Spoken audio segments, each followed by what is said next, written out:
we can't afford polynuclear aromatic hydrocarbons in our water. Teratogens, carcinogens, enough to make you shudder. So please don't frack my mother. Don't frack me! Don't frack me! I was going to say a bunch of white New York liberals, but then Yoko Ono popped up, and I guess she was just married to a white New York liberal. I know I'm not supposed to talk that way, Bjorn, but that's a bunch of rich Americans saying, don't do fracking. I guess they're comfortable enough as it is, but how is it in other parts of the world to get basic energy like natural gas? Well, I mean, I think let's just talk for a short while about white liberal New Yorkers. I mean, fundamentally, if you say no to fracking, you say yes to coal, because that's the alternative.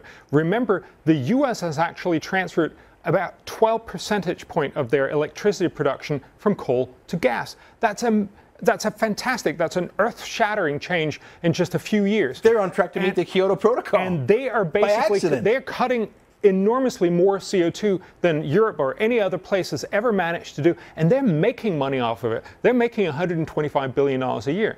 So if you say, no, you can't do fracking, you're essentially saying, all right, then we'll just continue using coal, which of course by all standards is much, much worse.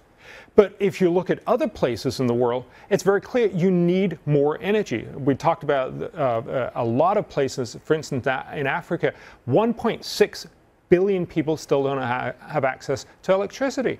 They want to get on the grid. They actually want to be able to do the same things as we do. And that requires energy. And so I think we need to recognize either they're going to be using coal, or we make sure that they use fracking to get gas instead, which is only going to have about half the impact on climate. And so, even coal is a step up for a lot of them who are burning whatever they can find. Oh, absolutely. It's a step up for them, absolutely. Yeah. But even if you worry about global warming, you should focus then on making sure that we use gas rather than coal. So it's about getting your sense of priorities right. Now, this is not to say that there are no problems with fracking. The fracking problems have been dramatically exaggerated, but there are issues, and there have definitely been sort of wildcat procedures where we need to make sure we have good procedures, we have good regulation so that people do it well.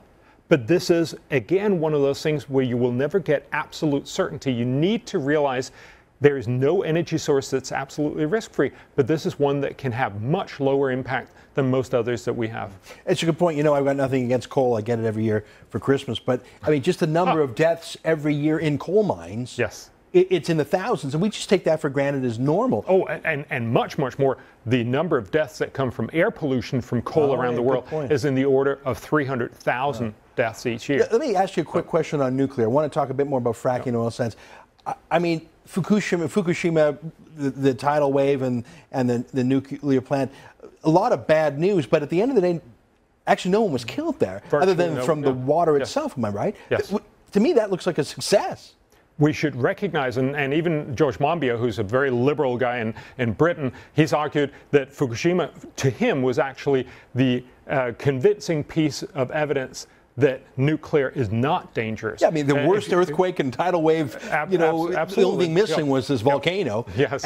And actually no one died from radiation. Not as far as we know. If we look back on Chernobyl, which has been much, much more studied back from 1986, we actually know the EU and the UN and a number of other international organizations did a full and complete study, and they indicate that probably only about 49 people died in total, and if you look at across the timeline, possibly about 2,000 more will die in total. So, which is much, much less than just 1 month of coal-fired power plants in the world. Now, in response to Fukushima, countries in Europe announced they were going to shut down their nukes. Yeah. Have they actually done that, or was that just a short-term political reflex, and they're now saying, "Oh my God"? Unfortunately, they've actually decommissioned plants? Germany is in the process of doing this, and you can see the consequence.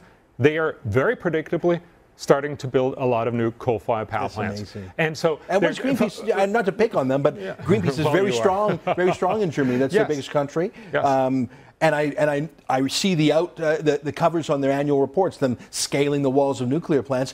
Are they happy to see Germany move from nukes to coal? No, and I think it's one of those places where good intentions leads to bad outcomes. You say, oh, we want to get rid of the nuclear power plants, but if you don't look at reality, you don't realize that you're not going to go without power, so you will be forced to go back to coal. Well, that's what I say about oil sands, too. For people who don't like the oil sands, I say, okay, well, tell me who you like instead. You like Saudi oil, you like Iranian oil?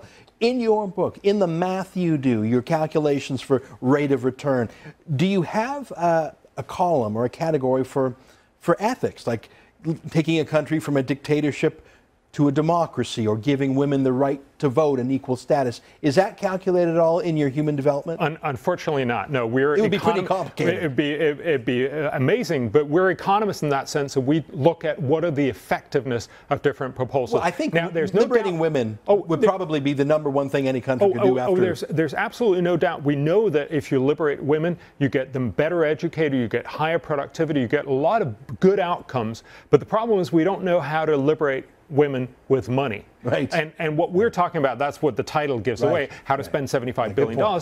We're talking about how can money help improve the world. Money is by no means the only thing, but it's certainly an important part of the picture, and that's where we can say, here you can spend money and do an enormous amount of good. That's a good explanation. Well, we only have about a minute left in the show. I've really enjoyed this. I guess I want to ask you in closing, how have you been responded to? I know you, originally when your Skeptical Environmentalists came out, boy, everyone tried to attack you because you were so persuasive. You have a winning style that you've even shown here today. How has your 75 billion book been responded to?